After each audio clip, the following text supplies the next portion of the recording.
In today's video, i-share ko sa inyo kung ano yung mga skills na magandang i-develop at aralin that can generate 6 digits income.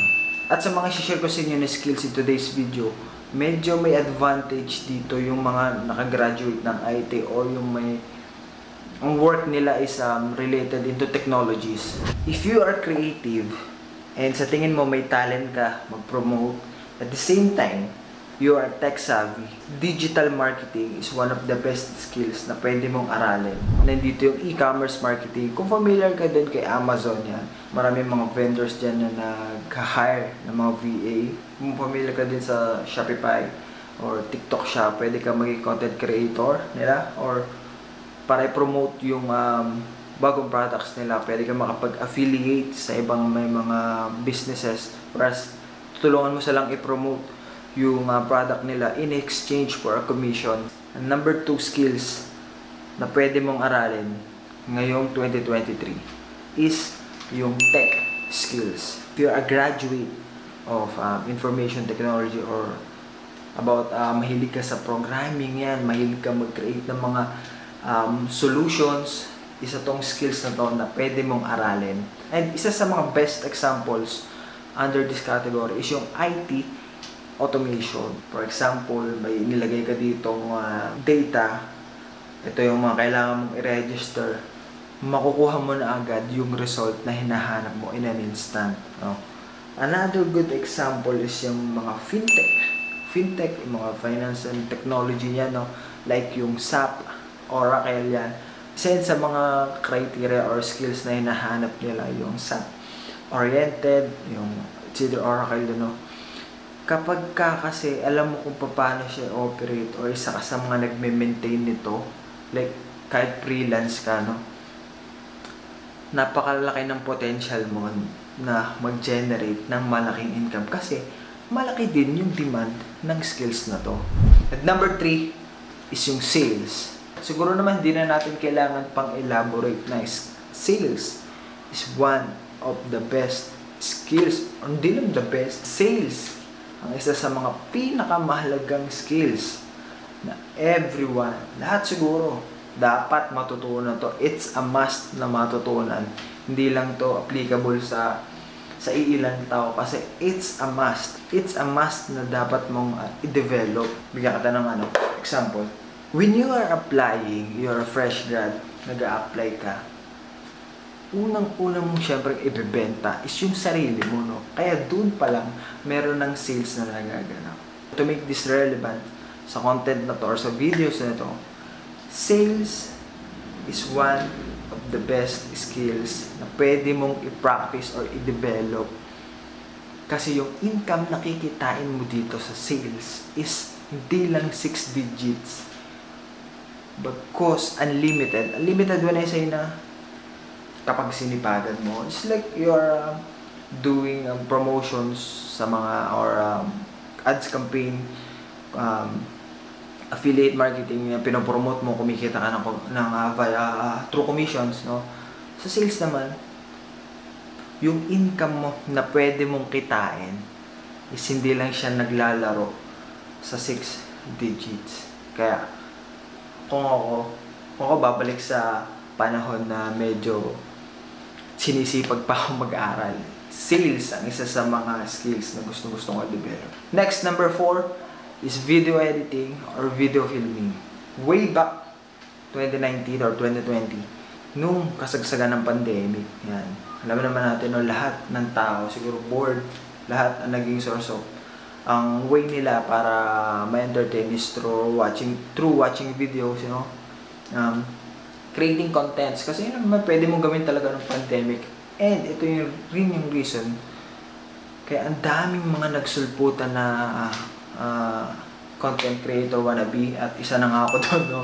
Isa na ako sa naapektuhan noon. Kaya mapapansin nyo, nag-start rin ako mag-create ng YouTube channel ko 2020. Marami ang mga gustong maging content creator, maraming gustong mag-engage sa video sa YouTube, ganun, no? Pero limited lang yung skills nila or yung knowledge nila when it comes to video editing. Kaya dito pumapasok yung demand ng video editing and filming sa panahon ngayon. Kaya ako siya na-consider as one of the best skills to learn kasi napakaraming companies or content creator na naging successful na limited lang yung skills nila when it comes to video editing. So they have to hire some of the best people that has the knowledge. And video editing is one of the best skills you can have or you should have kapag gusto mo mag-freelance. Kasi napakaraming paano ba siya ma-explain? Gusto kong i-explain sa inyo pero parang self-made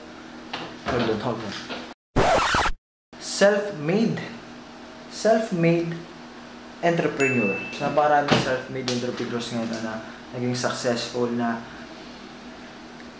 they have good skills in marketing and producing the product or selling the products, but they have the limited knowledge when it comes to promoting or editing their ads. Kaya dito papasok yung mga video filming, video editor na yung mga client na yun, yung mga self-made entrepreneurs na yun, they are willing to pay. But again, share din ako sa inyo kasi since I am a content creator, naisipan ko pala mag-enroll sa isang online class was mas ma-enhance pa yung pag-edit ko ng videos kasi I believe naman na mas kakailanganin ko siya. Nagkataon lang naman na hindi ko pa kasi aboard yung mga editor, so kailangan ko rin muna maging self-made content creator. Ako pa lahat muna yung gagawa. But if you can help me or may kilala kayo na medyo affordable naman, no, siguro naghahanap din ako to save time. No? So, isipin ko na lang is mag-content. But again, no, kung may kilala kayo, just drop me your email or mag-comment lang kayo dito sa comment section or email nyo ako. Ilalagay ko sa baba yung email address ko. No? So, we'll see kung kaya natin pag-usapan. Okay? Last, number 5 is yung forex trading, stock trading, and crypto trading. Kung ikaw yung mga tipong malaraul manuel, perfect itong skills na to. Dapat mong develop. Joke lang.